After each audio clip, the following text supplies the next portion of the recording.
Salut à tous, c'est Luaz. Aujourd'hui, nouvelle vidéo pour vous parler du récap du mois de mars sur GoMining. Parce que oui, je change le format de ma chaîne où j'ai publié mes résultats de façon hebdomadaire. On passe maintenant au format mensuel et on voit ça maintenant.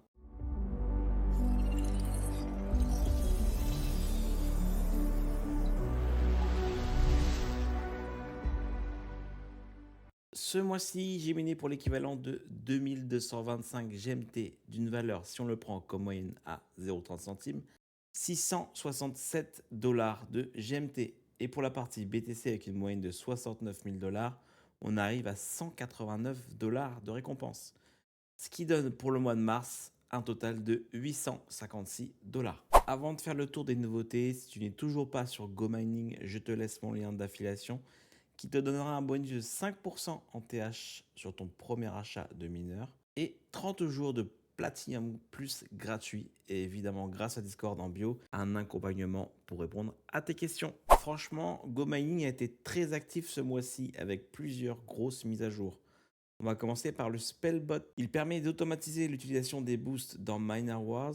Tu peux maintenant définir une vraie stratégie, même hors ligne.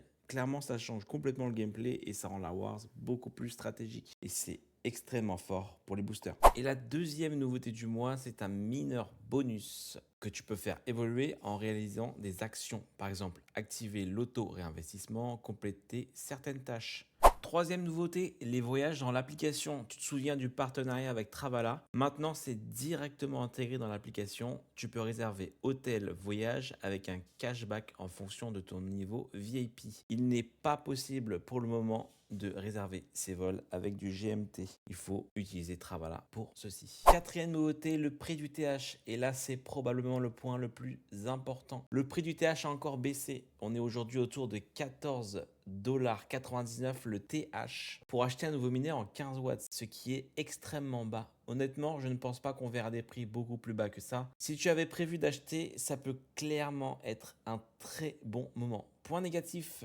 toujours pas de réduction sur l'efficacité énergétique, donc les upgrades restent encore chers. Conclusion, mars a été un mois très solide, bon résultat au regard des marchés actuellement, beaucoup de nouveautés et un prix du TH très attractif. Par contre, attention, avec toutes ces améliorations, Miner Wars devient un petit peu plus compétitif. Si la vidéo t'a plu, pense à t'abonner et moi je te dis à très vite pour la suite. Allez, salut!